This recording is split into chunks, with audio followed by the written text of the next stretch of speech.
As you mentioned, the situation in Afghanistan remains extremely challenging. Today, over 21.9 million people are in need of humanitarian support. And 3.7 million children under 5 are projected to suffer from acute malnutrition in this year, 2026. Facing what? Facing urgent risk related to food insecurity, health, and basic services. Large-scale displacement and returnees crisis have left many families without stable homes or livelihood. Yeah, at the same time, international support is diminishing, leaving gaps in aid and increasing pressure on local communities. This combination of the widespread need, recurring shocks, and reduced external support makes the situation dire. Specific to the operational scope, WeWorld GVC has been working in the most remote and undeserved areas where people have historically had very little access to humanitarian assistance. Many of those communities are in hard-to-reach area, hard-to-reach district with difficult terrain, limited infrastructure, and security challenges. I'm talking about one of the districts that we previously worked, such as Kushkarabat-Sangi in Herat province, near the Turkmenistan border, and also Chowkay district of Kunar province, that currently we are working there. Families had received little or no support from over past 2 decades. Through ongoing engagement and coordination with local communities, we work with the financial support of the donors, especially ChildFund Australia has been able to reach these vulnerable population and provided essential support to the vulnerable household. I remember the first day of the project, and it was on late 2021 when we visited the district together with the implementing partner and meet with the district authorities and community leaders to introduce them the project that we want to implement there. During the meeting, they mentioned that is the first time an organization has come to their area to discuss about support.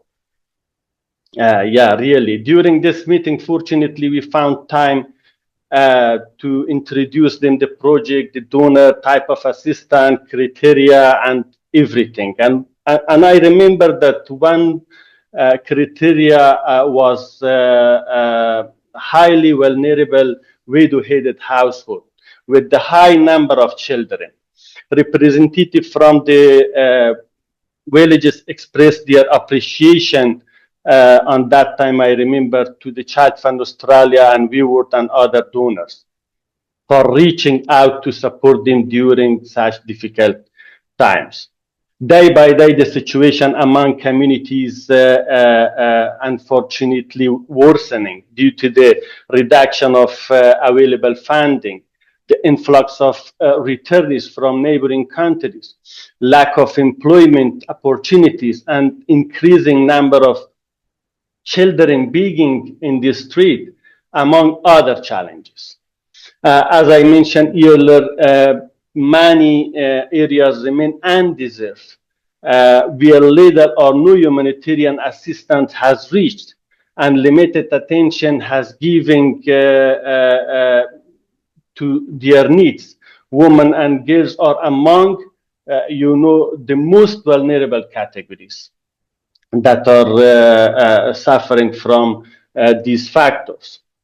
In both eastern and western region of Afghanistan, we focused mostly on vulnerable communities and those with the greatest needs during emergencies. After the recent earthquake, maybe you know, occurred in Jalalabad and Kunar, we worked alongside local partner, was among the first organizations to respond rapidly, assist needs, and deliver immediate assistance. WeWorld conducted multi-sector approach to address urgent needs, implemented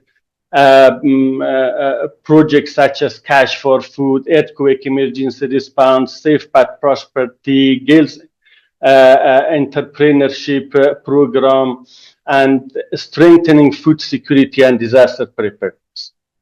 So up to now, 49,000 vulnerable people, including 60,500 women and girls, and totally 15,000 children covered. Key intervention was income generation, distributing of agriculture kit, livestock kit as well, mostly to female-headed households.